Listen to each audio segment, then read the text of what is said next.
यह कहानी है 204 साल पहले 1 जनवरी 1818 को हुए एक युद्ध की, जब मराठा सेना महाराष्ट्र के भीमा कोरेगांव में अंग्रेजों से हार गई थी। दावा किया जाता है कि ईस्ट इंडिया कंपनी को महार रेजिमेंट के सैनिकों की बहादुरी की वजह से यह जीत हासिल हुई थी। ऐसे में यह जगह जगह पेशवाओं पर महारों यानी अनुसूचित जातियों की जीत के एक स्मारक के तौर पर स्थापित हो गई। इसलिए दलित समुदाय के लोग भीमा कोरेगांव में हर साल बड़ी संख्या में जुटकर उन सैनिकों को श्रद्धांजलि देते हैं जिन्होंने पेशवा की सेना के खिलाफ लड़ते हुए अपने प्राण गंवाए थे।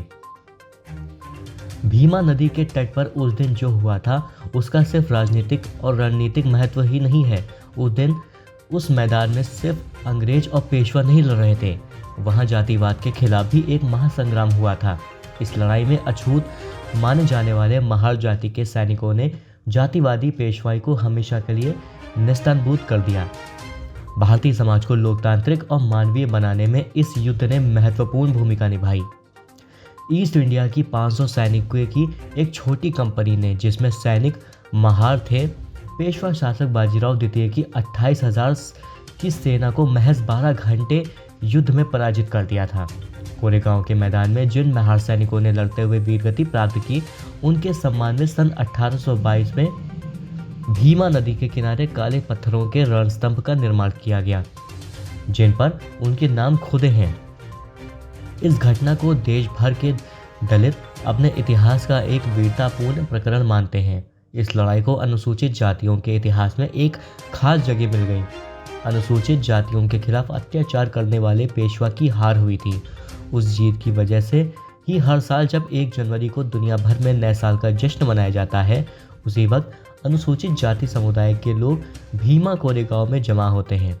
वो यहाँ विजय स्तंभ के सामने अपना सम्मान प्रकट करते हैं। ये विजय स्तंभ ईस्ट इंडिया कंपनी ने उस युद्ध में शामिल होने वाले वीर महार सैनिकों की याद में बनाया था।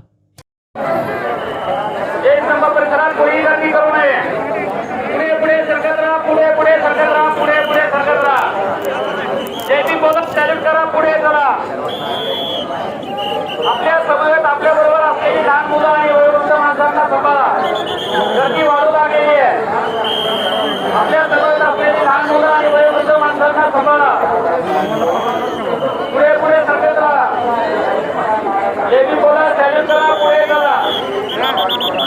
जे बी बोला सॅल्यूट करा, पुढे चला।